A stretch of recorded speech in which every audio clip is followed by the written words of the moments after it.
ಕಾಂಗ್ರೆಸ್ ಮುಖಂಡರು ಹಾಗೂ ಮೇಯರ್ ವಿರುದ್ಧ ಮಹಾನಗರ ಪಾಲಿಕೆಯ ಬಿಜೆಪಿ ಸದಸ್ಯರು ಜಂಟಿ ಮಾಧ್ಯಮ ಗೋಷ್ಠಿಯಲ್ಲಿ ಕಿಡಿಕಾರಿದ್ದಾರೆ.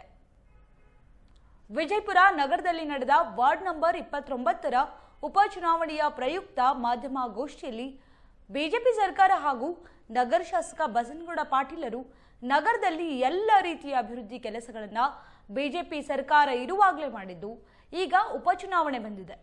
ಉಪಚುನಾವಣೆಯಲ್ಲಿ ಕಾಂಗ್ರೆಸ್ ಮುಖಂಡರು ತಾವು ಮಾಡಿರುವುದಾಗಿ ಪ್ರಚಾರದಲ್ಲಿ ಅಪಪ್ರಚಾರವನ್ನ ಮಾಡುತ್ತಿದ್ದಾರೆ ಎಂದು ಕಾಂಗ್ರೆಸ್ ಮುಖಂಡ ಅಬ್ದುಲ್ ರಜಾಕ್ ಹೊರ್ತಿ ಹಾಗೂ ಮೇಯರ್ ವಿರುದ್ಧ ಮಹಾನಗರ ಪಾಲಿಕೆಯ ಸದಸ್ಯರು ಆರೋಪ ಮಾಡಿದರು. ಕಾಂಗ್ರೆಸ್ ಮುಖಂಡರಿಗೆ ಒಂದೂ ದಿನವೂ ಕೂಡ ನಮ್ಮ ಶಾಸಕ ಬಸನಗೌಡ ಪಾಟೀಲರಿಗೆ ಬೈಲಿಲ್ಲವೆಂದರೆ ನಿದ್ದೆಯೇ ಹತ್ತುವುದಿಲ್ಲ ಎಂದು ಕಿಡಿಕಾರಿದರು. ಕೇವಲ ಭ್ರಷ್ಟಾಚಾರದಂತಹ ಕೆಲಸಗಳನ್ನ ಪಾಲಿಕೆಯಲ್ಲಿ ಕಾಂಗ್ರೆಸ್ ಮುಖಂಡರು ಮಾಡುತ್ತಿದ್ದು, ವಿರೋಧ ಪಕ್ಷದ ಬಿಜೆಪಿ ಸದಸ್ಯರಾದಂತಹ ನಾವು ಹೋರಾಟದ ಮೂಲಕ ಜನರ ಸಮಸ್ಯೆಗೆ ಪರಿಹಾರವನ್ನ ಕಲ್ಪಿಸುವ ವ್ಯವಸ್ಥೆ ಮಾಡುತ್ತಿದ್ದೇವೆ ಎಂದರು. ಇನ್ನು ಕಾಂಗ್ರೆಸ್ನ ಭ್ರಷ್ಟಾಚಾರದ ವಿರುದ್ಧ ನಮ್ಮ ಹೋರಾಟ ನಿರಂತರ ಎಂದು ಮಹಾನಗರ ಪಾಲಿಕೆಯ ಬಿಜೆಪಿ ಸದಸ್ಯರು ಈ ಸಂದರ್ಭದಲ್ಲಿ ಆಕ್ರೋಶವನ್ನ ಕೂಡ ವ್ಯಕ್ತಪಡಿಸಿದರು. ಇನ್ನು ನಾಳೆ ವಿಜಯಪುರ ನಗರದಲ್ಲಿ ನಡೆಯಲಿರುವಂತಹ ವಾರ್ಡ್ ನಂಬರ್ 29ರ ಉಪಚುನಾವಣೆಯಲ್ಲಿ ಸೂರ್ಯಚಂದ್ರ ಇರುವಷ್ಟು ಸತ್ಯವಾಗಿದೆಯೋ ಬಿಜೆಪಿ ಅಭ್ಯರ್ಥಿ ಗಿರೀಶ್ ಪಾಟೀಲ್ ಗೆಲುವು ಕೂಡ ಅಷ್ಟೇ ಸತ್ಯವಾಗಿದೆ ಎಂದರು. ವಾರ್ಡ್ ನಂಬರ್ 29ರ ಜನತೆ ಬಿಜೆಪಿ ಅಭ್ಯರ್ಥಿ ಗಿರೀಶ್ ಪಾಟೀಲರಿಗೆ ಅತಿ ಹೆಚ್ಚು ಮತಗಳನ್ನು ನೀಡುವ ಮೂಲಕ ಆಶೀರ್ವಾದ ಮಾಡಬೇಕಾಗಿ ವಿನಂತಿಸಿಕೊಂಡರು. ನಾವೆಲ್ಲ ಭಾರತೀಯ ಜನತಾ ಪಾರ್ಟಿಯ ಮಹಾನಗರ ಪಾಲಿಕೆ ಸದಸ್ಯರ ಒಂದು ತುರ್ತು ಪತ್ರಿಕಾಗೋಷ್ಠಿ ಉದ್ದೇಶ ಅಂದ್ರೆ ನಾಳೆ ನಡೆಯುವ ವಾರ್ಡ್ ನಂಬರ್ 29ರ ಉಪಚುನಾವಣೆ ನಿಮಿತ್ತವಾಗಿ ನಮ್ಮ ಭಾರತೀಯ ಜನತಾ ಪಾರ್ಟಿಯ ಅಧಿಕೃತ ಅಭ್ಯರ್ಥಿಗಳಾದಂಥ ಗಿರೀಶ್ ಪಾಟೀಲ್ ಅವರು ಅವರ ತಂದೆಯ ಅಕಾಲಿಕ ನಿಧನದಿಂದ ತೆರವಾದಂಥ ಸ್ಥಾನದೊಳಗೆ ಉಪಚುನಾವಣೆ ನಡೀತಾ ಇದೆ. ಈಗಾಗಲೇ ನಮ್ಮ ನಗರದ ಜನಪ್ರಿಯ ಶಾಸಕರಾದಂಥ ಸನ್ಮಾನ್ಯ ಶ್ರೀ ಬಸವನಗೌಡ ಪಾಟೀಲ್ ಯತ್ನಾಳ್ ಅವರ ನೇತೃತ್ವ, ನಮ್ಮ ಭಾರತೀಯ ಜನತಾ ಪಾರ್ಟಿಯ ಜಿಲ್ಲೆಯ ಅಧ್ಯಕ್ಷರಾದಂಥ ಆರ್.ಎಸ್. ಪಾಟೀಲ್ ಕುಚಬಾಳ್ ಅವರು ಮತ್ತು ಎಲ್ಲ ನಮ್ಮ ಪಕ್ಷದ ಹಿರಿಯ ಮುಖಂಡರ ಒಂದು ಸೂಚನೆ ಮೇರೆಗೆ ಈ ಒಂದು ಚುನಾವಣೆ ನಡೀತಾ ಇದೆ. ಸುಮಾರು 9 ಜನ ಆ ವಾರ್ಡಿನಲ್ಲಿ ಆಕಾಂಕ್ಷಿಗಳಾಗಿದ್ದರು. ಯಾಕಂದರೆ ಬೈ ಎಲೆಕ್ಷನ್ ಇತ್ತು. ಕಾರ್ಯಕರ್ತರು ಭಾರತೀಯ ಜನತಾ ಪಾರ್ಟಿ ಅಂದರೆ ಸಹಜವಾಗಿ ಟಿಕೆಟ್ ಕೇಳೋದು ನಮ್ಮಲ್ಲಿ ವಾಡಿಕೆ. ಆದರೂ ಕೂಡ ನಮ್ಮ ಶಾಸಕರ ಒಂದು ಅಭಿವೃದ್ಧಿ ಕಾರ್ಯಗಳನ್ನು ಮೆಚ್ಚಿ ಇರ್ಬೋದು, ನಮ್ಮ ಭಾರತೀಯ ಜನತಾ ಪಾರ್ಟಿಯ ಸಿದ್ಧಾಂತ ತತ್ವಗಳನ್ನು ಮೆಚ್ಚಿ ಆ 8 ಜನ ಏನು ನಮ್ಮ ಆಕಾಂಕ್ಷಿಗಳಿದ್ದರು ಅವರೆಲ್ಲನೂ ಕೂಡ ಬೇಷರತ್ತಾಗಿ ತಾವು ನೀವು ಪಕ್ಷ ಮತ್ತು ಶಾಸಕರು ಏನು ನೀವು ಟಿಕೆಟ್ ಕೊಡ್ತೀರಿ ಆ ಅಭ್ಯರ್ಥಿ ಪರವಾಗಿ ನಾವು ಚುನಾವಣೆ ಮಾಡ್ತೇವೆ ಅಂತೇಳಿ ಹೇಳಿದ ಮೇಲೆ ನಮ್ದು ಯಾವುದೂ ಕೂಡ ಬಂಡಾಯ ಆಗಲಿಲ್ಲ. ಅಂದರೆ ಭಾರತೀಯ ಜನತಾ ಪಾರ್ಟಿ ಎಷ್ಟು ಶಿಸ್ತು ಐತೆ ಅನ್ನೋದು ಈ ಸಂದರ್ಭದಲ್ಲಿ ನಮ್ಗೆ ಗೊತ್ತಾಗುತ್ತೆ. ಉದಾಹರಣೆಗೆ ಹೇಳಬೇಕಾದ್ರೆ ನಮ್ಮ ಚಂದ್ರು ಚೌಧರಿ ಅವರು ಇಲ್ಲೇ ಅದಾರ, ಅವರು ಪ್ರೆಸ್ ಮೀಟ್ ಒಳಗೆ ಬಂದಾರ. ಪಾಪ ಸಿಂಗ್ ರಜಪೂತ್ ಅವರು ಅದಾರ, ನಮ್ಮ ಅನಿಲ್ ನಾಯ್ಕ್ ಅವರು ಅದಾರ. ಅವರು ಕೂಡ ಇವತ್ತು ಅಭ್ಯರ್ಥಿ ಎಷ್ಟು ಓಡಾಡತ್ತಾರಲ್ಲ ಅಷ್ಟೇ ಅವರು ಕೂಡ ಪರಿಶ್ರಮ ವಹಿಸಿ ನಮ್ಮ 29ನೇ ವಾರ್ಡ್ನಲ್ಲಿ ಚುನಾವಣೆ ಕಣದಲ್ಲಿ ಅದಾರ. ಈಗಾಗಲೇ ನಮ್ಮ ಶಾಸಕರು 2 ದಿವಸ ಆ ವಾರ್ಡಿನ ಪ್ರತಿಯೊಂದು ಮನೆಗೆ ಹೋಗಿ ನಮ್ಮ ತಾಂಡಾಕ್ಕೆ ಹೋಗಿ ಭಾರತೀಯ ಜನತಾ ಪಾರ್ಟಿಯ ಅಭ್ಯರ್ಥಿ ಗಿರೀಶ್ ಪಾಟೀಲ್ ಅವರಿಗೆ ಯಾಕೆ ವೋಟನ್ನು ಹಾಕಬೇಕು, ಈ ಚುನಾವಣೆ ಬೈ ಚುನಾವಣೆ ಒಳಗೆ ಯಾಕೆ ಅವ್ರಿಗೆ ಆರಿಸ್ತರಬೇಕಂತೇಳಿ ನಾವೆಲ್ಲರೂ ಕೂಡ ಮತದಾರರಿಗೆ ವಿನಂತಿ ಮಾಡಿಕೊಂಡು ಮನೆಗೆ ಹೋದೆವು. ಒಂದು ಜನರ ಅಭೂತಪೂರ್ವವಾದಂಥ ವಿಶ್ವಾಸ ಪ್ರೀತಿ ನಮ್ಮ ಭಾರತೀಯ ಜನತಾ ಪಾರ್ಟಿ ನಮ್ಮ ಶಾಸಕರ ಮೇಲೆ ಇರೋದ್ರಿಂದ ಎಲ್ಲ ಇವತ್ತಿನ ವಾರ್ಡಿನ ಜನ ನಿರ್ಧರಿಸ್ತಾರೆ. ನಾವು ಕೂಡ ನಿಮ್ಮದು ಇದು ಭಾರತೀಯ ಜನತಾ ಪಾರ್ಟಿಯ ಭದ್ರಕೋಟೆ ವಾರ್ಡ್, ಅಲ್ಲಿ ಮತ್ತೊಮ್ಮೆ ಕಮಲ ಅರಳೆ ಅರಳ್ತೈತಿ, ನಾವು ನಿಮಗೆಲ್ಲ ಬೆಂಬಲ ಏರ್ಪಡಿಸ್ತೇವೆ ಅಂತೇಳಿ ಹೇಳ. ಯಾಕಂದ್ರೆ ಸುಮಾರು ಕೇವಲ ವಾರ್ಡಿನಲ್ಲಿ 42 ಕೋಟಿ ರೂಪಾಯಿ ಕಾಮಗಾರಿಗಳನ್ನು ಬಸವನಗೌಡ ಪಾಟೀಲ್ ಯತ್ನಾಳ್ ಅವರು ತೊಗೊಂಡಾರೆ. ನಮಗೆಲ್ಲ ಗೊತ್ತಿರೋ ಹಾಗೆ 35 ಕೋಟಿ ಕಾಮಗಾರಿಗಳ ಮುಕ್ತಾಯ ಇದಾವೆ. ಇನ್ನೂ ಸ್ವಲ್ಪ ಕೆಲವೊಂದು ರನ್ನಿಂಗ್ ಅಂದರೆ ಕೆಲಸ ನಡೀತಾ ಇದಾವೆ, ಪ್ರಗತಿಯಲ್ಲಿದ್ದಾವೆ. ಅದಕ್ಕೆ ಈ ಸಂದರ್ಭದಲ್ಲಿ ನಾನು ಮತದಾರರಲ್ಲಿ ಕೂಡ ವಿನಂತಿ ಮಾಡ್ತೀನಿ, ನಿಮ್ಮ ಮಾಧ್ಯಮದ ಮುಖಾಂತರ ನಮ್ಮ ಭಾರತೀಯ ಜನತಾ ಪಾರ್ಟಿ ಅಭ್ಯರ್ಥಿ ಗಿರೀಶ್ ಪಾಟೀಲ್ ಅವರು ಯುವಕರದಾರ, ಉತ್ಸಾಹಿಗಳದಾರ, ಎಲ್ಲ ಸಮಾಜದವರಿಗೆ ಬೇಕಾದವ್ರದಾರ.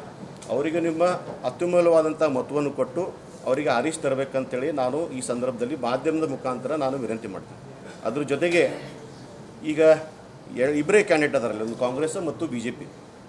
ನಾನು ಪ್ರಶ್ನೆ ಮಾಡ್ತೀನಿ, ಕಾಂಗ್ರೆಸ್ ಮುಖಂಡರು ಮೊನ್ನೆ ಅಲ್ಲಿ ಪಾದಯಾತ್ರೆ ಸಂದರ್ಭದಲ್ಲಿ ಮಾಧ್ಯಮಗಳಿಗೆ ಹೇಳಿಕೆ ಕೊಟ್ಟಿದ್ದು ನೋಡಿದೆ ನಾನು. ಕಾಂಗ್ರೆಸ್ ಮುಖಂಡರು ಅಬ್ದುಲ್ ರಜಾಕ್ ಹೊರ್ತಿ ಅವರು ಏನಂದರೆ ಅಭಿವೃದ್ಧಿ ಮಾಡಿಲ್ಲ, ನಾವೇ ಬಂದು ರಾಜಾಜಿನಗರ್ನಾಗ ಡ್ರೈನೇಜ್ ಮಾಡೇವು, ರೋಡ್ ಮಾಡೇವು ಅಂತ ಹೇಳೋರು.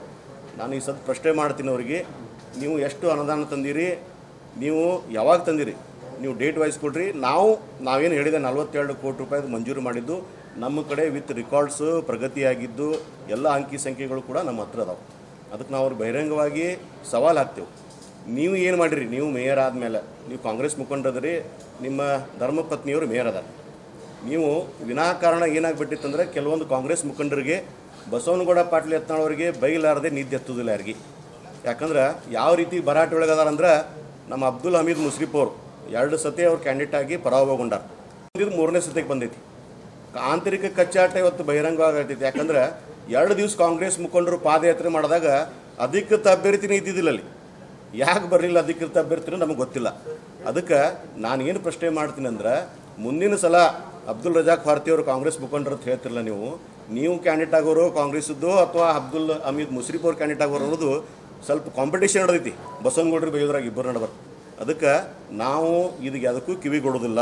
ನಮ್ಮ ಅಭಿವೃದ್ಧಿ ಕಾರ್ಯ ನಿರಂತರವಾಗಿ ನಾವು ಎಲ್ಲ ಕಡೆ ಮಾಡ್ತೇವೆ. ಆರೋಪ ಮಾಡ್ತಾರೆ ಅವ್ರು, ಬರೇ ಮೇಲೆ ಆರೋಪ ಮಾಡ್ತಾರೆ ಬಸವನಗೌಡರಿಗೆ ಬೈಯೋದು. ಯಾಕಂದ್ರೆ ವಕಫ್ ಬೋರ್ಡದ ಬಗ್ಗೆ ವಿಷಯ, ಯಾಕಂದ್ರೆ ಇಡೀ ರಾಜ್ಯ ರಾಷ್ಟ್ರದ ಗಮನ ಸೆಳೆದಿದಂಥ ಐತಿ. ರೈತರಿಗೆ ಮಠಾಧೀಶರಿಗೆ ಇವತ್ತು ಅನ್ಯಾಯ ಆಗೈತಿ. ಅದರ ವಿರುದ್ಧ ಪ್ರಪ್ರಥಮ ಬಾರಿಗೆ ಧ್ವನಿ ಎದ್ದವರು ಬಸವನಗೌಡ ಪಾಟೀಲ್ ಅವರು, ಯಾವುದೇ ಪ್ರಶ್ನೆ ಇಲ್ಲ. ವಿಜಯಪುರ ನಗರದಲ್ಲಿ ಕೂಡ ಅಭಿವೃದ್ಧಿ ಮಾಡಿದ್ದಾರೆ. ಅದಕ್ಕೆ ಇವತ್ತು ನಾನು ಹೇಳೋದು ಇಷ್ಟೇ, ಏನು ತಾವು ಹೇಳ್ತಿರಲ್ಲ ನಾವು ವಿದ್ಯುತ್ ಚಿತಾಗಾರ ಮಾಡೇವೆ, ನಮ್ಮ ಇನ್ನೊಬ್ಬರು ಮುಖಂಡರು ಮಾತಾಡ್ತಾರೆ ಅದ್ರ ಬಗ್ಗೆ. ನೀವು ಏನು ಹೇಳಿದ್ರಿ, ನಾವು ಅಷ್ಟು ಡೆವಲಪ್ಮೆಂಟ್ ಮಾಡೇವೆ ಇಷ್ಟು ಮಾಡೇವೆ ಅಂತ, ಅದಕ್ಕೆ ಅಂಕಿ ಸಂಖ್ಯೆವಾಗಿ ಬರ್ರಿ. ನಿಮ್ಗೆ 29 ವಾರ್ಡ್ ಬೈ ಎಲೆಕ್ಷನ್ ಬಂದ ನೆನಪಾಯ್ತಾನೆ. ಇಷ್ಟು ದಿವಸ ಏನು ಮಾಡಿದ್ರಿ ನೀವು? 1 ವರ್ಷ ಅಧಿಕಾರನಾಗ ಇದಿರಲ್ಲ. ನೀವು ಟಾಂಗಾ ತೊಗೊಂಡು ಬಂದ್ರಿ ಮನೆಯಿಂದ, ನಮಗೆ ವೆಹಿಕಲ್ ಇಲ್ಲ ಅಂತ ಮೇಯರ್ ಅವರು ಇಡೀ ರಾಜ್ಯದ ಗಮನ ಸೆಳೆದ್ರಿ. ವೆಹಿಕಲ್ ಬೇಕು ಅಂತ ಟಾಂಗಾನಾಗ ಬಂದ್ರಿ. ವೆಹಿಕಲ್ ಬತ್ತು. ವೆಹಿಕಲ್ನಾಗ ಎಷ್ಟು ಕಿಲೋಮೀಟರ್ ರನ್ನಿಂಗ್ ಆಯ್ತು ನಿಮ್ಮದು? ಎಷ್ಟು ಕಿಲೋಮೀಟರ್ ರನ್ನಿಂಗ್ ಆಯ್ತು ವೆಹಿಕಲ್? ಎಷ್ಟು ವಾರ್ಡ್ನಾಗ ವಿಸಿಟ್ ಮಾಡಿರಿ? ಎಷ್ಟು ವಾರ್ಡ್ಗಳು ನೀವು ಡೆವಲಪ್ಮೆಂಟ್ ಮಾಡಿರಿ? ಸಾಮಾನ್ಯ ಸಭೆ ಬಿಟ್ಟು ನೀವು ಪೂಜ್ಯ ಮಹಾಪೌರರು ಸಾಮಾನ್ಯ ಸಭೆ ಬಿಟ್ಟು ನೀವು ಮಹಾನಗರ ಪಾಲಿಕೆ ಕಟ್ಟಿ ಯಾವಾಗಾರು ಎತ್ತೀರಾ? ಕಾಂಗ್ರೆಸ್ ಮುಖಂಡರವರು ಮನೆಯವರು ಹಿಂಭಾಗಲಿಂದ ಆಡಳಿತ ನಡೆಸ್ತಾ ಇದ್ದಾರೆ. ಇವತ್ತೆಲ್ಲ ಜಗತ್ ಜಾಹೀರ್ ಐತಿ. ನೀವೇನು ಆಡಳಿತ ನಡೆಸಿರಿ ಅದು ಉತ್ತರ ಕೊಡ್ರಿ. ಅದಕ್ಕೆ ದಯಮಾಡಿ ನಾನು ಹೇಳ್ತೀನಿ ಕಾಂಗ್ರೆಸ್ ಮುಖಂಡರಿಗೆ, 29ನೇ ವಾರ್ಡ್ ಒಳಗೆ ನಾವು ಚಂದ್ರ ಸೂರ್ಯ ಎಷ್ಟು ಪ್ರಚಲಿತನೋ ಅಷ್ಟೇ ನಮ್ಮ 29ನೇ ವಾರ್ಡ್ನಾಗ ನಮ್ಮ ಅಭ್ಯರ್ಥಿ ಆರಿಸಿ ಬರೋದು ಸದಸ್ಯದ್ದ. ಅದಕ್ಕೆ ನಾವೆಲ್ಲ ಕೂಡ ನಮ್ಮ ಭಾರತೀಯ ಜನತಾ ಪಕ್ಷದ ಕಾರ್ಯಕರ್ತರು ಬೂತ್ ಸಮಿತಿ ಇರ್ಬೋದು, ಪೇಜ್ ಪ್ರಮುಖ ಇರ್ಬೋದು, ಅಥವಾ ಮನೆಗೆ ಹೋಗಿ ನಾವೆಲ್ಲರೂ ಕೂಡ ಮತದಾರರಿಗೆ ಹೇಳುವಂಥ ಕೆಲಸ ಮಾಡೇವು. ಶತಾಯಗತಾಯವಾಗಿ ನಾವು ಅಲ್ಲಿ ಗೆಲ್ತೇವೆ, ಅದರೊಳಗೆ ಯಾವುದೇ ಪ್ರಶ್ನೆ ಇಲ್ಲ. ಅದಕ್ಕೆ ಮತ್ತೊಮ್ಮೆ ಈ ಮಾಧ್ಯಮದ ಮುಖಾಂತರ ನಾನೆಲ್ಲ ಮತದಾರರಿಗೆ ವಿನಂತಿ ಮಾಡಿ, ನೀವು ನಮ್ಮ ಭಾರತೀಯ ಜನತಾ ಪಕ್ಷದ ಅಭ್ಯರ್ಥಿ ಗಿರೀಶ್ ಪಾಟೀಲ್ ಅವ್ರಿಗೆ ಆರಿಸಿ ತರಬೇಕಂತೇಳಿ ನಾನು ವಿನಂತಿ ಮಾಡ್ಬೋದು. ನಮಸ್ಕಾರ. ಉಸ್ತುವಾರಿ ಸಚಿವರು ಎಂ ಬಿ ಪಾಟೀಲ್ ಸಾಹೇಬ್ರದ 20 ಸಲ ಬೆಂಗಳೂರು ಹೋಗಿ ಬಂದರು. 20 ಸಲ ಬೆಂಗಳೂರು ಹೋದು ₹1 ಬಂದಿಲ್ಲ ಇವ್ರಿಗೆ. ಇನ್ನೂ ತಕ ನನ್ನ ವಾರ್ಡ್ನಾಗೂ 20% ಮನೆ ಜನ ಅದಾರ. ನಮ್ಮ ವಾರ್ಡ್ನಾಗ ಕೇಳಕತ್ತಾರ, ₹1 ತಂದಿಲ್ಲ. ಈ ಗೌರ್ಮೆಂಟ್ನಾಗ ₹1 ಇಲ್ಲ, ಬರೀ ಪುಕಟ್ ಕೊಡಕತ್ತಾರ, ಪುಕಟ್ ಮಾತಾಡತ್ತಾರ. ಇವರು ವರ್ತಿಯವರು ಎಷ್ಟು ತೊಗೊಂಬಂದ್ರೆ ಅಮೌಂಟ್ ಹೇಳ್ರಿ. ಪ್ರಶ್ನೆ ಮಾಡಿದ್ರೆ ತಾವೆಲ್ಲ ನಿಮ್ಮ ಮನೆ ಯಾರು ಪ್ರಶ್ನೆ ಮಾಡಬೇಕಾಗಿತ್ತು ಅವ್ರಿಗೆ. ₹1 ಇಲ್ಲ. ನಾವು ನೋಡ್ರಿ ತಾಂಡಾಗಳು ಡೆವಲಪ್ಮೆಂಟ್ ನೋಡ್ಬರಿ, ಹೆಂಗೆ ತಾಂಡಾಗಳು ಡೆವಲಪ್ಮೆಂಟ್ ನಮ್ಮ ಶಾಸಕರು ಹೆಂಗೆ ಡೆವಲಪ್ಮೆಂಟ್ ಮಾಡ್ಯಾರ. ಏನು ಸರ್ ಶಾಸಕರು ಇದೇ ಹೇಳ್ಯಾರ, 42 ಕೋಟಿ ರೂಪಾಯಿ ಅನುದಾನ ಬಂದಿತ್ತು, ನಡೆಯುತ್ತೆ. 32 ಕೋಟಿ ರೂಪಾಯಿ ಕೆಲಸ ನಡೆಯುತ್ತೆ, ನಡೆಯುತ್ತೆ. ಡೆವಲಪ್ಮೆಂಟ್ ನೋಡ್ಬಾರ್ದು. ತಾಂಡಾಗಳು ಎಸ್ ಸಿ ಕಾಲನಿಗಳು ಡೆವಲಪ್ಮೆಂಟ್ ನೋಡ್ದಾವ. ಮಹಾನಗರ ಪಾಲಿಕೆಗೆ ಶಾಸಕರು ಏನು ಸರ್ ಸರ್ ಸರ್ಕಾರ ನಮ್ದಿತ್ತು, ಅವಾಗ ಗೌರ್ಮೆಂಟ್ ನಮ್ದಿತ್ತು ಸರ್. ಅವಾಗ ನಾವು ಅನುದಾನ ತಂದು ಕೆಲಸ ಮಾಡಿ ಸರ್, ಅವೇನೋ ಬಾಡಿದಿಲ್ಲ. ಏನು ಸರ್ ಈಗ ಸರ್ಕಾರ ನಮ್ದಿಲ್ಲ ಸರ್, ನಮ್ಮ ಸರ್ಕಾರ ನಮ್ದಿಲ್ಲ. ನಾವು ಅನುದಾನ ಕಡಿಮೆ ಕೊಡತ್ತಾರ. ಇನ್ನೂ 120 ಲೆಟರ್ ಬಂದೈತಿ. ಸದನದಲ್ಲಿ ಶಾಸಕರು ಸಾಕಷ್ಟು ಧ್ವನಿಯನ್ನು ಎತ್ತಿದ್ದಾರೆ. ವಿಜಯಪುರ ಮಹಾನಗರ ಪಾಲಿಕೆಗೆ ಇಷ್ಟು ಫಂಡ್ ಬೇಕು ಅನ್ನೋದು ಧ್ವನಿ ಎತ್ತಕ್ಕ ಶಾಸಕರು ಕೇಳಿ ಧ್ವನಿ ಎತ್ತಾರಲ್ಲ, ಏನಾಯ್ತು ಕೊಟ್ಟಿಲ್ಲ. ಅವ್ರು ತಾರ್ತ ಮಾಡತ್ತಾರ. ಕಾಂಗ್ರೆಸ್ ಗೌರ್ಮೆಂಟ್ ಈ ಗೌರ್ಮೆಂಟ್ ಸಿದ್ದರಾಮಯ್ಯ ಸರ್ಕಾರ ಶಾಸಕ ತಾರ್ತ ಮಾಡಿ ಇಲ್ಲ. ಜಮೀರ್ ಅಹ್ಮದ್ ಖಾನ್ ಡೆವಲಪ್ಮೆಂಟ್ ವಿಷಯ ಬಿಟ್ಟು ಬೇರೆ ವಿಷಯ ಒಂದು ವಕ್ತ ವಿಷಯ ತೆಗಿತಾರೆ. ಇನ್ನು ಡೆವಲಪ್ಮೆಂಟ್ ಬಗ್ಗೆ ವಿಷಯ ಕಾರ್ಪೊರೇಷನ್ ಬರಬೇಕಿಲ್ಲ. ಎಷ್ಟಪ್ಪ ನೀವು ಎಷ್ಟು ಅನುದಾನ ಕೊಟ್ರಿ, ನಾವು ಎಷ್ಟು ರೊಕ್ಕ ಕಡಿಮೆ ಇತ್ತು, ಎಷ್ಟು ಡೆವಲಪ್ಮೆಂಟ್ ಆಗಬೇಕು ನೀವು ಕೇಳಕತ್ತಾರಲ್ಲ. ಅವ್ರು ಏನೋ ಇಲ್ಲೇ ಇಲ್ಲ. ಅದಕ್ಕೆ ಅವ್ರು ಏನು ಮಾಡೋದು ತಾರ್ತ ಮಾಡತ್ತಾರ. ತಮ್ಮ ವಾರ್ಡಿಗೆ ಇಲ್ಲೇ ನೋಡ್ರಿ. ಈಗ ಹೊರತೇವರು ಮೇಯರ್ವ್ರ ಗಂಡ ಕಾಂಗ್ರೆಸ್ ವಾರ್ಡ್ನಾಗ ಹೆಚ್ಚಿಗೆ ಕೆಲಸ ಹಾಕೊಳಕತ್ತ ಜನರ ಮನೆಗೆ 3 ಸಲ 2 ಸಲ ಟೆಂಡರ್ ಕರ್ದಾರ. ಇನ್ನೂ ನಮ್ಮನ್ನ ಟೆಂಡರ್ ಕರೆದಿಲ್ಲ. ನಿನ್ನೆ ಟೆಂಡರ್ ಓಪನ್ ಕರಕತ್ತಾರ. 1 ವರ್ಷ ಆಯ್ತು, 9 ತಿಂಗಳು ಆತಿ. ₹1 ಇಲ್ಲ. ಜನರ ಮನೆ ಕೆಲಸ ಆಲ್ರೆಡಿ ಅರ್ಧ% ಕೆಲಸ ಮಾಡಿ ನಾವು. ಯಾಕಂದ್ರೆ ಮಳೆ ಬಂದಿತ್ತು ರೀ. ವಾರ್ಡ್ನಾಗ ಸಾಕಷ್ಟು ಸಮಸ್ಯೆ ಆಗಿದ್ದು. ನಾವು ಕಾಂಟ್ರಾಕ್ಟ್ ರಿಕ್ವೆಸ್ಟ್ ಮಾಡ್ಕೊಂಡು ಕೆಲಸ ಮಾಡ್ಕೊಂಡು ನಾವು ಅಂಥ ಪರಿಸ್ಥಿತಿ ಬಂದಿತ್ತು. ಅದಕ್ಕೆ ಎಂ ಬಿ ಪಾಟೀಲ್ ಜಿಲ್ಲಾ ಸಚಿವರು ಅದಾರ. ನೀವು ಬರೀ ಮೀಟಿಂಗ್ ಬಂದ್ರಿ ಹೋಗ್ಬಿಟ್ರಿ. ನೀವೇ ಅಂದರೆ ನಾ 200 ಕೋಟಿ ಕೊಡ್ತೀವಿ ಅಂತ ಹೇಳಿದ್ರು. ಇನ್ನು ಕಾಗದನಾಗೆಲ್ಲ 100-200 ಕೋಟಿ ದಿನ ತನಕ ₹1 ಇಲ್ಲ. ಸಭೆಯೂ ಕರೆದಿಲ್ಲ ಅವರು. ಬರ್ತಾರೋ ಎಲ್ಲ ಕಾಂಗ್ರೆಸ್ ಎಲ್ಲ ಮುಖಂಡ್ರೆಲ್ಲ ಮನೆಗೆ ಹೋಗ್ತಾರೆ, ಬೆಂಗಳೂರಿಗೆ ಹೋಗ್ತಾರೆ, ಮನೆಗೆ ಬೆಟ್ ಹತ್ತಾರೆ, ರೊಕ್ಕನೇ ಇಲ್ಲ. ರಾಜ್ಯದ 10 ಕಾರ್ಪೊರೇಷನ್ಗಳಿಗೆ 2,000 ಕೋಟಿ 200 ಕೋಟಿ ರೂಪಾಯಿ ಅನುದಾನ ಕೊಡ್ತಾ ಇದ್ದಾರೆ. ಹಾಗಾಗಿ ವಿಜಾಪುರಕ್ಕೂ 150 ಕೋಟಿ ರೂಪಾಯಿ ಬರ್ತಾ ಇದೆ. ಇದು ಅವ್ರು ಹೇಳಿದ ಕ್ವಶನ್ ಕರೆಕ್ಟ್ ಇದೆ. 150 ಕೋಟಿ ಬಿಜಾಪುರ ಮಹಾನಗರ ಪಾಲಿಕೆ ಬರ್ತದೆ ಅಂತ ಹೇಳಿದ್ದಾರೆ, ಇನ್ನೂ ಬಂದಿಲ್ಲ. ಬಟ್ ಅದು ಬಂದರೆ ಇವತ್ತು ನಾವು ಅದನ್ನು ವಿಚಾರಿಸಿದಾಗ ಬಹಳ ತಾರತಮ್ಯ ಇದೆ. ಯಾಕಂದರೆ ಕಾಂಗ್ರೆಸ್ ಗೌರ್ಮೆಂಟ್ ಇರೋದ್ರಿಂದ ಮತ್ತು ಮೇಯರು ಕೂಡ ಕಾಂಗ್ರೆಸ್ದಿಂದ ಇರೋದ್ರಿಂದ ಇಲ್ಲಿ ನಮ್ಮ ಮಹಾನಗರ ಪಾಲಿಕೆ ಅವು 150 ಕೋಟಿ ಏನು ಬರುತ್ತದಲ್ಲ, ಅದು ಪ್ರತಿಯೊಂದು ವಾರ್ಡದಲ್ಲಿ ಕೆಲಸ ಆಗಬೇಕು. ನಗರ ಯೋಜನೆ ಅದು, ಬರೀ ಕೆಲವೊಂದು ವಾರ್ಡ್ಗಳ ಯೋಜನೆ ಅಲ್ಲ, ಅದು ಮಹಾತ್ಮ ಗಾಂಧಿ ವಿಕಾಸ್ ನಗರ ಯೋಜನೆ ಏನೈತಲ್ಲ ಅದು ನಗರ ಯೋಜನೆ. ಆ ನಗರ ಯೋಜನೆ ಏನಿದಲ್ಲ ಪ್ರತಿಯೊಂದು ವಾರ್ಡ್ನಲ್ಲಿ ತಾರತಮ್ಯ ಮಾಡದೆ ಪ್ರತಿಯೊಂದು ವಾರ್ಡಿಗೆ ಅದು ಜನರಿಗೆ ಮುಟ್ಟಬೇಕು ಅನ್ನೋ ಉದ್ದೇಶದಿಂದ ಮಹಾತ್ಮ ಗಾಂಧಿ ನಗರ ವಿಕಾಸ ಯೋಜನೆ ಬಂದಿದೆ.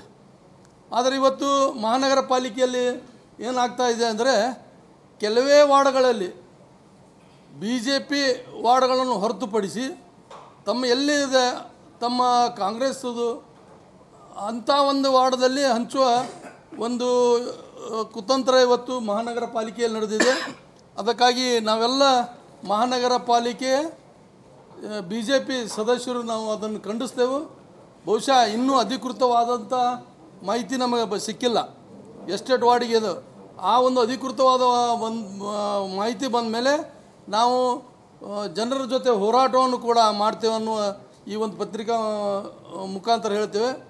ಇವತ್ತು ಪತ್ರಿಕೆ ಕರೆದ ಉದ್ದೇಶ ಏನಂದರೆ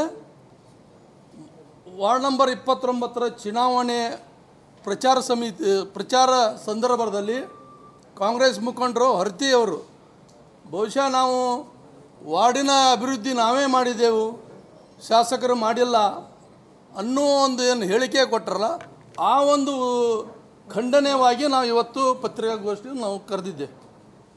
ಹೊರತಿಯವರು ತಾವು ಈಗಾಗಲೇ ಶಿವರುದ್ರ ಬಾಗಲಕೋಟರು ಹೇಳಿದ್ದಾರೆ ಸಾಕಷ್ಟು ಇದ್ರ ಬಗ್ಗೆ. ಮಹಾನಗರ ಪಾಲಿಕೆಗೆ 1918ರಿಂದ 24ರವರೆಗೆ ಶಾಸಕರು ಸಾಕಷ್ಟು ಶಿಫಾರಸು ಮೇಲೆ ಬಿಜಾಪುರ ನಗರದಲ್ಲಿ ಕಾಮಗಾರಿಗಳಾಗಿದೆ. 29ರಲ್ಲಿ ಏನು ಹೊರತಿಯವರು ನಾವೇ ಮಾಡ್ತೇವೆ ಅಂತಲ್ಲ, ಈ ಅಂಕಿಅಂಶವರು ತಾವು ಬಿಡುಗಡೆ ಮಾಡ್ಬೇಕಂತ ನಾವು ಆಗ್ರಹ ಮಾಡ್ತೇವೆ.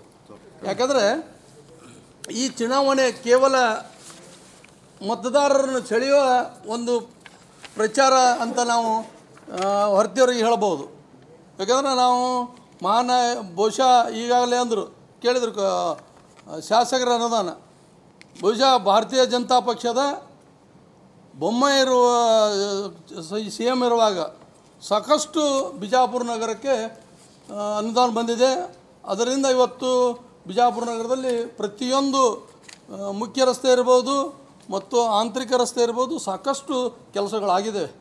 ಅದಕ್ಕಾಗಿ ನಾವು ಈ ಒಂದು ಪತ್ರಿಕಾಗೋಷ್ಠಿಯ ಮುಖಾಂತರ ಕಾಂಗ್ರೆಸ್ ಮುಖಂಡರು ಹೊರತಿಯವರಿಗೆ ನಾವು ಹೇಳೋದಿಷ್ಟೇ, ಅವರ ಮನೆಯವರ ಮೇಯರ್ ಇದ್ದಾರೆ. ಇವತ್ತು ಮಹಾನಗರ ಪಾಲಿಕೆಯಲ್ಲಿ ಸಾಕಷ್ಟು ಭ್ರಷ್ಟಾಚಾರ ನಡೆದಿದೆ. ಸಾಕಷ್ಟು ನಾವು ಸಾಮಾನ್ಯ ಸಭೆಯಲ್ಲಿ ಕ್ವೆಶ್ಚನ್ ಮಾಡಿದಾಗ ಅದರ ಬಗ್ಗೆ ಯಾವುದೂ ಕ್ರಮ ತೆಗೆದುಕೊಳ್ಳದೆ ಕೇವಲ ಈ ಒಂದು 29ನೇ ವಾರ್ಡಿನ ಗೆಲ್ಲುವಗೋಸ್ಕರ ಒಂದು ಮತದಾರರನ್ನು ಸೆಳೆಯೋಗೋಸ್ಕರ ಸುಳ್ಳು ಒಂದು ಹೇಳಿಕೆಯನ್ನು ನೀಡುವುದು ನಾವಿವತ್ತು ಭಾರತೀಯ ಜನತಾ ಪಕ್ಷದ ಎಲ್ಲ ಸದಸ್ಯರು ಖಂಡಿಸ್ತೇವೆ. ಈಗ ನಿಮ್ಮ ಡೀಟೇಲ್ಸ್ ಇದೆ ಅಲ್ಲ ಸಾಕಷ್ಟು ಇದೆ ರೀ. ಇವತ್ತು ಟ್ಯಾಕ್ಸ್ ಫಿಕ್ಸೇಷನ್ ಮಾಡ್ತಾರಲ್ಲ, ಟ್ಯಾಕ್ಸ್ ಫಿಕ್ಸೇಷನಲ್ಲಿ ಅದರಲ್ಲಿ ಹೌಸ್ ಕಂಪ್ಲೀಷನ್ ಪ್ರತಿಯೊಬ್ಬರು ನಮ್ಮಲ್ಲಿ ಕಂಪ್ಲೀಟ್ ಮಾಡಿದ್ದಾರೆ. ಸಾಕಷ್ಟು ಸಾರ್ವಜನಿಕರು ಇವತ್ತು ಇಲ್ಲಿಗೆಲ್ಲ ಕನ್ಸ್ಟ್ರಕ್ಷನ್ ಅನಧಿಕೃತ ಕಟ್ಟಡಗಳು ಅದು ಆ್ಯಕ್ಟ್ನಲ್ಲಿ ಏನು ಹೇಳ್ತದೆ, ಎರಡು ಪಟ್ಟು ದಂಡ ಹಾಕಬೇಕು. ಒಂದು ಪಟ್ಟು ಟ್ಯಾಕ್ಸ್ ಐತೆ ಅಂದರೆ 2 ಪಟ್ಟು ದಂಡ ಹಾಕಬೇಕಾಗ್ತದೆ. ಇವ್ರು ಏನು ಮಾಡ್ತಾ ಇದ್ದಾರೆ, 1 ಪಟ್ಟು ಟ್ಯಾಕ್ಸು 1 ಪಟ್ಟು ದಂಡ ಹಾಕ್ತಾರೆ. ಇದು ಸಾಕಷ್ಟು ನಮಗೆ ಗೊತ್ತಾಗ್ತಲ್ಲ ನೀವು ಹೇಳ್ತಿರೋದು. ಅಂದ್ರೆ ಭ್ರಷ್ಟಾಚಾರ ಅದೇ ಇದು ಅಲ್ಲಿ ಭ್ರಷ್ಟಾಚಾರನೋ ಅಥವಾ ಆಡಳಿತದಲ್ಲಿ ವ್ಯತ್ಯಾಸಗಳಾಗಿದಾವ ಅದು ಸ್ಪಷ್ಟ. ಭ್ರಷ್ಟಾಚಾರ ಯಾರು ತಗೊಂಡಿದ್ದಾರೆ ಅಥವಾ ಏನಾಗಿದೆ ಅಲ್ಲಲ್ಲ, ಕೆಲವೊಂದು ಅಧಿಕಾರಿಗಳು ಶಾಮೀಲ್ ಅದಾರೆ, ಕೆಲವು ಮೇಯರು ಶಾಮೀಲ್ ಅದಾರೆ. ಅಧಿಕಾರಿಗಳು ಅಂದ್ರೆ ಯಾರು ನಿಮ್ಮ ಆಯುಕ್ತರ ಅಂದ್ರೆ ಟ್ಯಾಕ್ಸ್ ರೆವಿನ್ಯೂ ಇನ್ಸ್ಪೆಕ್ಟರ್ಗಳು ತೆಳಗಿನ ಹಿಡಿದು ಮೇಲಿನ ಅದು ಡಿಟೇಲ್ ಬೇಕಂದ್ರೆ ನಾನು ಇನ್ನೊಮ್ಮೆ ಪತ್ರಿಕಾಗೋಷ್ಠಿ ಮಾಡಿ ನಿಮಗೆ ಡಿಟೇಲ್ ಕೊಡ್ತೀನಿ. ಇದು ನಾವು ಇವತ್ತು ಪುನರ್ವಸರದಲ್ಲಿ ಆ ವಾರ್ಡಿಗೆ ನಾವೇ ಕೆಲಸ ಮಾಡಿದ್ದೇವೆ ಅನ್ನುವ ಏನು ಹೇಳಿಕೆ ಇದಲ್ಲ ಅದನ್ನು ನಾವು ಖಂಡಿಸಿ ಈಗ 12 ಕೋಟಿ ತಾಂಡಾದಲ್ಲಿ ವಿದ್ಯುತ್ ಕಲೆಕ್ಷನ್ ಅವ್ರು ಕೊಡಿಸಿದ್ದಾರೆ ಅಂತ ಹೇಳಿದ್ದಾರೆ. ಇಲ್ಲಿ ನಮ್ಮ ಹತ್ರ ಶಾಸಕರು ಆಯುಕ್ತರಿಗೆ ಶಿಫಾರಸ್ ಮಾಡಿದ್ದದ, ವಿನಂತಿ ಮಾಡಿದ ಪತ್ರ ಅದ. ಯಾವಾಗ 20/11/2023 ಒಳಗೆ ಶಾಸಕರ ಶಿಫಾರಸ್ಲಿಂದ ಈ ಕೆಲಸಗಳಾಗ್ಯಾವ.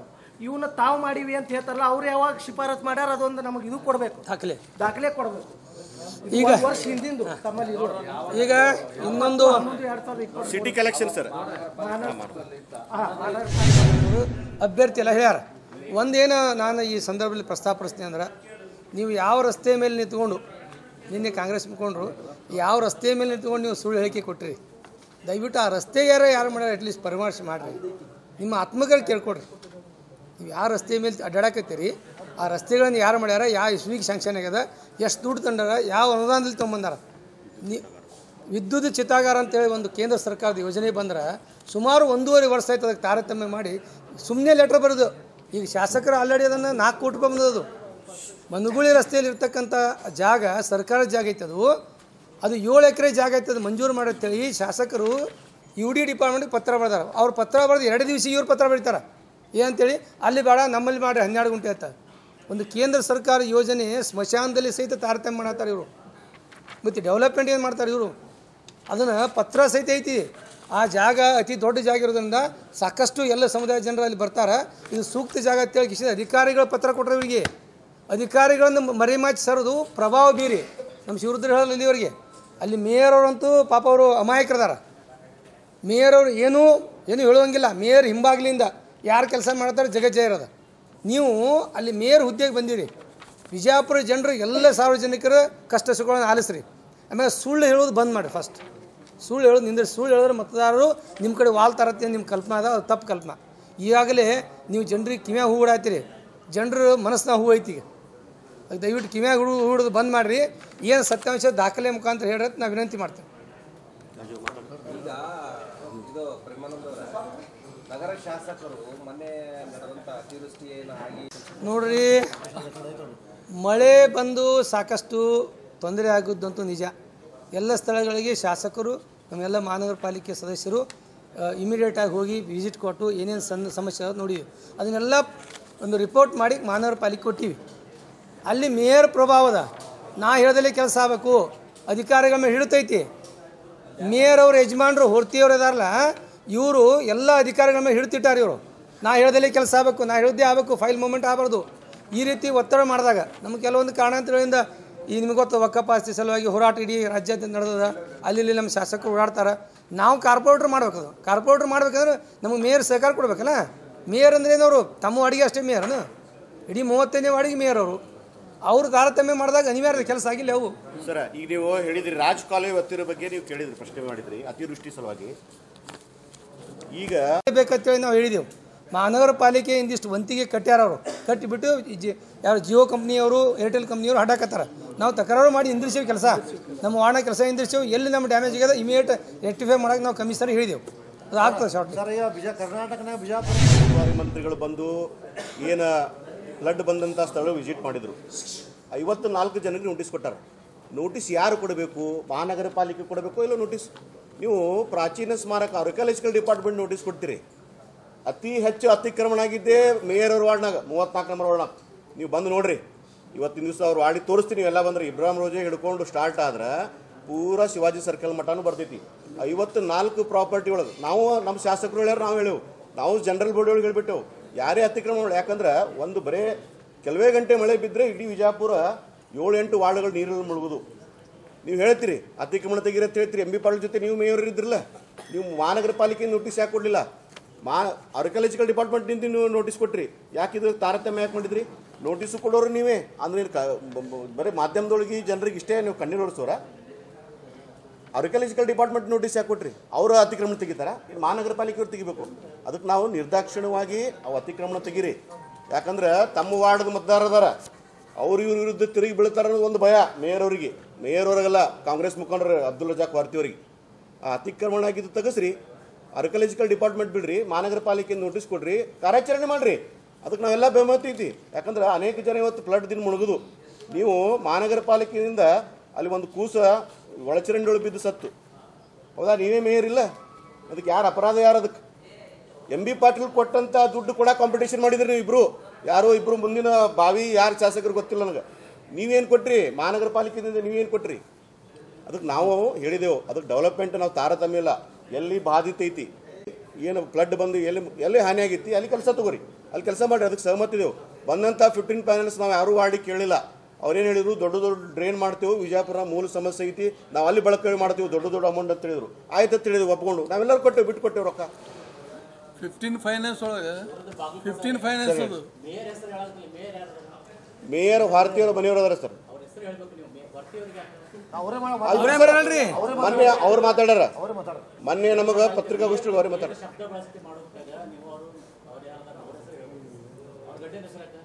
ಅಲ್ಲ ಸರ್, ಮಾಧ್ಯಮದವ್ರ ಮುಂದೆ ಎಲ್ಲಿ ಮೇಯರ್ ಅವ್ರು ಬರ್ತಾ ಇದಾರೆ? ಮೇಯರ್ ಅಂತ ಹೇಳ್ರಿ. ಅಲ್ಲ ಸರ್, ಬಂದಾಗ ವಾರ್ತೆಯರು ಇದ್ರು, ಮೇಯರ್ ಇದ್ರು. MB ಪಾಟೀಲ್ ಅವರು ಫ್ಲಡ್ ವೀಕ್ಷಣೆ ಬಂದಾಗ ಅಬ್ದುಲ್ ರಜಾಕ್ ವಾರ್ತೆಯರು ಇದ್ರು, ಅವರು ಮೇಯರ್ ಇದ್ರು. ನಿನ್ನೆ ತಪ್ಪು ಹೇಳಿಕೆ ಕೊಟ್ಟವ್ರು ಯಾರು? ಸುಳ್ಳು ಹೇಳಿಕೆ ಕೊಟ್ಟವ್ರು ಯಾರು? ಅದನ್ನ ಹೇಳ್ರಿ ಸರ್. ಅದಕ್ಕೆ ಕಾಂಗ್ರೆಸ್ ಮುಖಂಡರು ಅಂತ ಹೇಳ್ತೀನಿ. ಮುಖಂಡರು ಸರ್ ಸ್ಪಷ್ಟವಾಗಿ ಹೇಳೇವ್ ನಾವು. ಇದು ಏನ ನಮ್ಮ ಭೂ ಮಾಪನ ಇಲಾಖೆ ಬರ್ತಿತ್ತಲ್ಲ, ಅವರು ಒತ್ತುವರಿದು ಯಾವ ಬಾಧಿತ ಆಗ್ಯಾವ ಅವಕ್ಕೆಲ್ಲ ನೋಟಿಸ್ ಕೊಟ್ಟಾರ.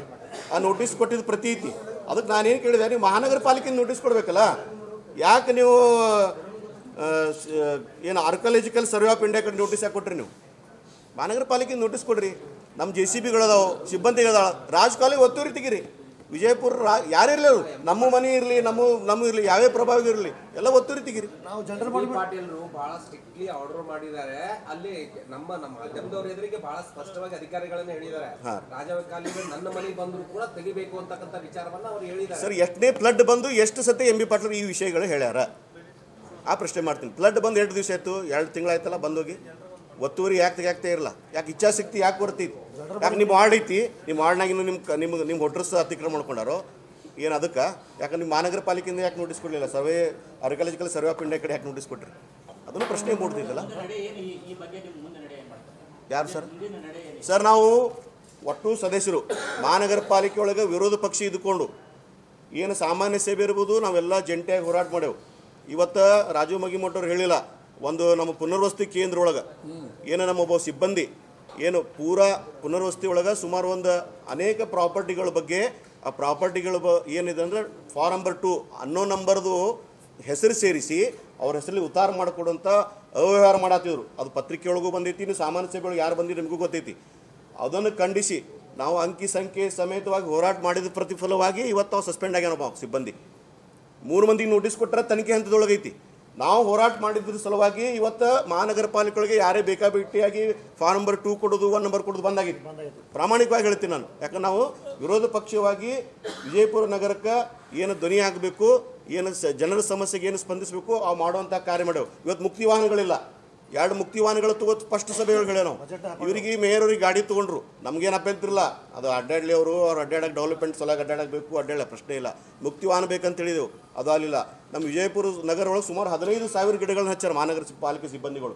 ಆ ಗಿಡಕ್ಕೆ ನೀರು ಹಾಕಕ್ಕೆ ಒಂದು ಟ್ಯಾಂಕರ್ ಇದ್ದಿದ್ದಿಲ್ಲ, ಅದನ್ನು ಸಾಮಾನ್ಯ ಸಭೆಯೊಳಗೆ ಪ್ರಶ್ನೆ ಮಾಡಿ ಹೋರಾಟ ಮಾಡಿ 2 ಟ್ಯಾಂಕರ್ಗಳು ಸ್ಯಾಂಕ್ಷನ್ ಮಾಡಿದೆವು. ಈ ರೀತಿ ಸಾರ್ವಜನಿಕ ಬೇಕಾದಂಥ ಹೋರಾಟಗಳನ್ನು ನಾವು ಮಹಾನಗರ ಪಾಲಿಕೆಗೆ ಒಟ್ಟು ಸದಸ್ಯರು ವಿರೋಧ ಪಕ್ಷವಾಗಿ ನಾವು ಹೋರಾಟ ಮಾಡಿ ಜನರ ಸಮಸ್ಯೆಗಿರ್ಬೋದು, ಅಲ್ಲಿ ಆಡಳಿತ ಚುರುಕು ಮುಟ್ಟಿಸೋದಿರ್ಬೋದು, ಆಡಳಿತ ಯಂತ್ರ ಏನು ಕುಸಿದಿತ್ತು ಅದು ಚುರುಕು ಮುಟ್ಟಿಸಿ ಒಂದು ಒಳ್ಳೆ ಮಹಾನಗರ ಪಾಲಿಕೆ ಮಾಡುವಲ್ಲಿ ನಮ್ಮದು ವಿರೋಧ ಪಕ್ಷದ ನಾವೆಲ್ಲರೂ ಸದಸ್ಯರು ಕೂಡಿ ಕೆಲಸವನ್ನು ಮಾಡ್ತಾ ಇದ್ದೇವೆ, ಮಾಡ್ಕೋದು ಬಂದೆವು. ಇನ್ನೊಂದು ಪ್ರಮುಖವಾಗಿ ಈಗ ನಗರ ಶಾಸಕರು ಅದ್ಭುತವಾದಂಥ ರಸ್ತೆಗಳನ್ನು ಮಾಡಿದ್ದಾರೆ. ಈಗ ಮತ್ತೆ ನಡುಕ ಹಡ್ಡಿಸ್ಲಿಕ್ಕತ್ತಾರಲ್ಲ ಏನು? ಎಲ್ಲಿ ಅಡ್ಡ ಆತ ಎಲ್ಲಿ ಬೇಕಾದ್ರೆ ಅಡ್ಡಾಕತ್ತಾರ.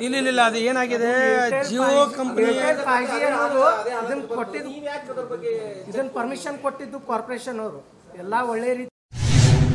ಪ್ರತಿಷ್ಠಿತ ವಿಜಯಪುರ ನಗರದಲ್ಲಿ ನಿಮ್ಮ ಕೂದಲು ಹಾಗೂ ತ್ವಚೆಯ ಆರೈಕೆಗಾಗಿ ಆರ್ಕೆ ಇಂಟರ್ನ್ಯಾಷನಲ್ ಸಲೂನ್. ಬೋಳು ತಲೆ, ಮುಖದ ಮೇಲೆ ಮೊಡವೆ, ನರಳಿ ಸಮಸ್ಯೆ, ತಲೆ ಕೂದಲು ಉದುರುವಿಕೆ, ಕೂದಲು ಬೆಳೆಯುತ್ತಿಲ್ಲವೇ, ಮುಖದ ಮೇಲೆ ಕಪ್ಪಾಗಿದೆ, ನಿಮ್ಮ ಕೂದಲಿನ ಹಾಗೂ ತ್ವಚೆಯ ಎಲ್ಲ ರೀತಿಯ ಸಮಸ್ಯೆಗೆ ಆರ್ಕೆ ಸಲೂನ್ ನಲ್ಲಿದೆ ಪರಿಹಾರ. Hydra facial, bright makeup, groom makeup, pedicure, manicure, nail art, hair cut, permanent eyebrow, permanent makeup, permanent lipstick, micro needling, BB blow treatment, ear lobe repairing, body piercing, nose piercing, hair extension, ladies cancer patient hair wig, gents hair patch ನಂತಹ ಎಲ್ಲ ರೀತಿಯ ಸಕಲ ಸೌಲಭ್ಯವುಳ್ಳ machinery ಜೊತೆ ನಿಮಗಾಗಿ ನಿಮ್ಮ ತ್ವಚೆಯ ಆರೈಕೆಗಾಗಿ ಕೈಗೆಟಕುವ ಬೆಲೆಯಲ್ಲಿ ಮಹಿಳೆಯರಿಗೆ ಹಾಗೂ ಪುರುಷರಿಗೆ ಸೇವೆ ಸೌಲಭ್ಯ. ನುರಿತ ಬ್ಯೂಟಿಷಿಯನ್ಸ್, ಸ್ವಚ್ಛ ಹಾಗೂ ಸೌಲಭ್ಯವುಳ್ಳ hygienic unisex RK international salon ನಿಮಗಾಗಿ ವಿಜಯಪುರದಲ್ಲಿ ಆರಂಭವಾಗಿದೆ. ಕೈಗೆಟಕುವ ಬೆಲೆಯಲ್ಲಿ ಸರ್ವಿಸ್ಗಳು ಲಭ್ಯವಿದ್ದು ಇದರ ಜೊತೆಗೆ ನೀವು ಬ್ಯೂಟಿಷಿಯನ್ ಕೋರ್ಸ್ ಮಾಡಬೇಕೆ? ಆರ್ಕೆ ಇಂಟರ್ನ್ಯಾಷನಲ್ ಸಲೂನ್ಗೆ ಪ್ರವೇಶ ಪಡೆಯಿರಿ. ಬ್ಯೂಟಿಷಿಯನ್ ಆಗಿ ಹೊರಹೊಮ್ಮಿ. ಟ್ಯಾಟೂ ಸರ್ವಿಸ್ ಕೂಡ ಲಭ್ಯವಿದ್ದು ಎಲ್ಲ ರೀತಿಯ ಸರ್ವಿಸ್ ನಿಮಗಾಗಿ ಲಭ್ಯ. ಹಾಗಾದ್ರೆ ಇನ್ನೇಕೆ ತಡ? ಇಂದೇ ಭೇಟಿ ನೀಡಿ ನಿಮ್ಮ ಸೌಂದರ್ಯವನ್ನ ಇನ್ನಷ್ಟು ಹೊಳೆಯುವಂತೆ ಮಾಡಿ. ಸ್ಥಳ RK international salon, Ashram road, Neelanagar, Daneshwari complex, S Mart ಕೆಳಗಡೆ, ವಿಜಯಪುರ. ಹೆಚ್ಚಿನ ಮಾಹಿತಿಗಾಗಿ ಸಂಪರ್ಕಿಸಿ ಮೊಬೈಲ್ ನಂಬರ್ 9964156654 ಹಾಗೂ 9964006640.